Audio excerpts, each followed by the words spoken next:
ल हामी नेपालीको बुद्धि पनि कति होला है। हेर्नु न यो तेल खारिन्छ ओट्सलाई सर यसरी हालेर भुटेर हेर्नुहोस् है साथीहरु। यस्तो भएछ यो हेर्नुहोस् ओट्सलाई भुटेर यस्तो। सो फेरि अर्को गान चाहिँ यो चिउरा हाल्यो साथी हैन।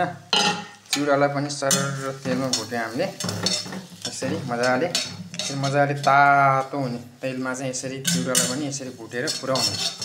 अब यसको के बन्दैछ कस्तो खालको नास्ता बन्दैछ हेर्दै जानु होला साथीहरु। सो यो भयो हैन यही ओट्समा फ्राई गरेको ओट्समा खनाइदिए। सो फेरि मैले यसमा चाहिँ तेल तताएँ हैन। अब यसमा चाहिँ मैले मसला राखेँ। अब हेर्नुस् है प्याज राखेँ, लसुन राखेँ, खुर्सानी पनि राखेँ।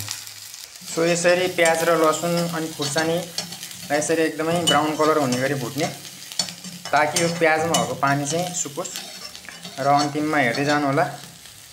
सो अन्तिमसम्म हेर्दै होला। ब्राउन कलर हुन लागिसक्यो हैन।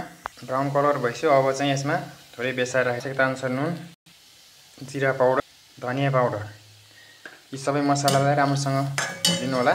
भइसक्यो। र यसमा चाहिँ मैले उसिनेको चना छ, चनालाई पनि मैले यसैमा राखिदिएँ। यसरी राखेपछि अब यसलाई मजाले र यसमा अब भुटेको चिउरा र ओट्सलाई पनि यही खनाइदिउँ र यसलाई चलाइदिउँ राम्रोसँग।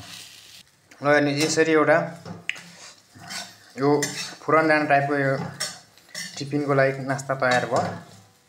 तपाईले यसमा चाहिँ अब दालमोट, नुडल्स, बदामहरु हैन अनेक ड्राई फ्रुट्सहरु हालेर चाहिँ तपाई घरमा खान सक्नुहुन्छ। कृपया अन्तिमसम्म हेरेर यो भिडियो कस्तो लाग्छ कमेन्ट गरिदिनु हुन अनुरोध गर्दछु। हस्त धन्यवाद। अर्को भिडियोमा भेटौँला।